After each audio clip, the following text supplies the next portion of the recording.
Bonjour à toutes et à tous, je me présente, Florence, je viens de la région des Hauts-de-France. Je suis coiffeuse depuis 27 ans de passion, 27 ans où j'adore parler avec les gens, j'adore échanger, j'adore les rendre heureux. Ce métier pour moi a été vraiment quelque chose qui m'a fait grandir et aujourd'hui l'échange avec les gens est d'une importance énorme pour moi. Florence, comment vit-on cette période difficile dans un salon de coiffure? Alors aujourd'hui, la première chose essentielle, c'est d'avoir mis un protocole en place qu'on respecte et qu'on fait respecter aussi aux gens au maximum. Ensuite, c'est toujours de garder le sourire et de pouvoir apporter aux gens ce bien-être qu'ils viennent chercher chez nous. Puisqu'à la base, quand ils arrivent en salon de coiffure, on n'est pas forcément bien, psychologiquement, physiquement. Donc après, c'est à nous, en tant que coiffeurs, en tant qu'humains, d'apporter un peu de chaleur et d'apporter aussi quelque chose où on leur donne envie de reprendre un peu confiance en eux et leur redonner le sourire en sortant surtout.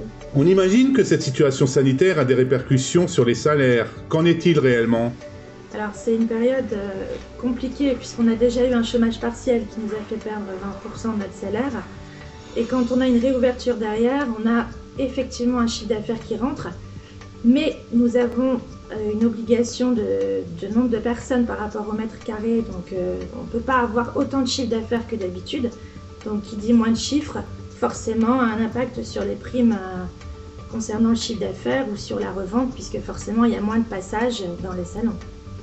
Comment les salariés de la profession ont-ils vécu la fermeture de leur salon? Et craignez-vous d'autres restrictions à l'avenir? Oui, tout à fait. Déjà, la première fermeture nous a fait très très peur. Comme toute personne, on a découvert une chose auquel on ne s'attendait absolument pas. Donc ça a été très long et la peur de ne pas rouvrir derrière. Donc effectivement, quand on a réouvert les salons, c'était un bien-être, oui, et en même temps c'était l'affolement, tout le monde voulait tout de suite. Donc il fallait vraiment gérer et le stress de cette réouverture en n'oubliant absolument pas les gestes barrières. Derrière ça, leur donner la satisfaction d'être pris assez vite. Donc tout ça c'était compliqué, mais derrière ça, le fait d'avoir du chiffre d'affaires qui rentre et de se dire bon bah voilà, ça tourne à nouveau, on va pouvoir continuer. Mais là aujourd'hui, ce qui nous fait absolument peur, c'est de refermer et que derrière l'entreprise ne puisse pas continuer, quoi. Oui, ça fait très peur. Quels sont les sujets à mettre sur la table pour améliorer le quotidien des coiffeurs et des coiffeuses? Alors je pense qu'avant tout, il faudrait qu'on soit déjà informé sur tous les risques par rapport à notre métier. Donc c'est-à-dire on est essentiellement en position debout très longtemps.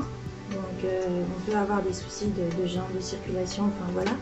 Il y a aussi beaucoup d'allergies, donc que ce soit respiratoire ou au niveau des mains qui parfois peuvent être très graves.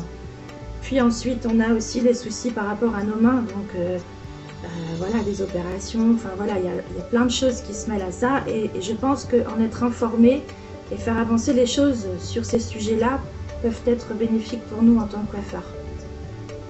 De par ton expérience, quelles évolutions pourrait-on apporter à cette profession?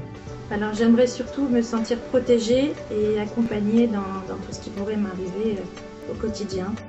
Quels conseils pourrais-tu donner à celle ou à celui qui souhaite intégrer cette profession mais qui se pose des questions?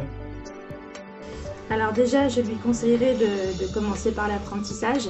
Ça, même si c'est une chose personnelle, j'estime que le fait de travailler moitié en entreprise, moitié à l'école nous donne encore plus envie, puisqu'on est vraiment dans le monde du travail plus rapidement. Après, c'est un choix. Après, ce que je leur conseille aussi, c'est de vraiment s'investir dès le départ. C'est vraiment d'y aller à fond. C'est de tout essayer, c'est de montrer le maximum de ce qu'on est capable. Et plus on va montrer, plus on va grandir et plus on va avancer. Dans le monde de la coiffure, on peut très bien partir en étant expert en coupe, en coloration, fin technique et tout ce qui s'ensuit. On peut poser de l'extension, on peut travailler que l'homme, que la dame. Je pense qu'avec tout ça, on va forcément trouver sa voie, mais le tout, à la base, c'est de s'investir et d'être complètement ouvert avec un échange avec les clients et tout le reste. Je pense qu'après ça, vraiment, on peut grandir et vraiment, on peut se lancer dans ce métier. La CFTC participe également à de nombreux salons professionnels de la coiffure partout en France. Elle est à vos côtés. Amis coiffeurs, coiffeuses, bonjour. Nous nous rencontrons souvent dans les salons Beauté Sélection MCB. Et juste un petit rappel, n'oubliez pas, nous allons voter bientôt. Du 22 mars au 6 avril, la CFTC compte sur vous. N'oubliez pas, on compte sur vous. Chers amis coiffeurs et coiffeuses, comme vous avez pu le constater au travers de cette vidéo, la CFTC est engagée aux côtés de cette belle profession que sont les coiffeurs et les coiffeuses. Nous savons que nous devons continuer à agir avec vous et à vos côtés pour rendre l'air plus respirable dans vos salons. Nous savons que nous devons travailler sur les postures debout. Nous savons que nous devons faire un effort beaucoup plus conséquent sur les allergies aux produits. Et nous savons aussi que les salaires doivent pouvoir évoluer quand cela est possible économiquement. Et la CFTC préconise un intéressement à verser aux salariés lorsque le chiffre d'affaires du salon le permet. Alors oui, la CFTC, vous avez pu le voir, vous nous voyez tout au long de l'année, la CFTC est mobilisée à vos côtés et pas seulement le temps d'une élection. Du 22 mars au 6 avril, votez et votez CFTC, le syndicat qui vous ressemble.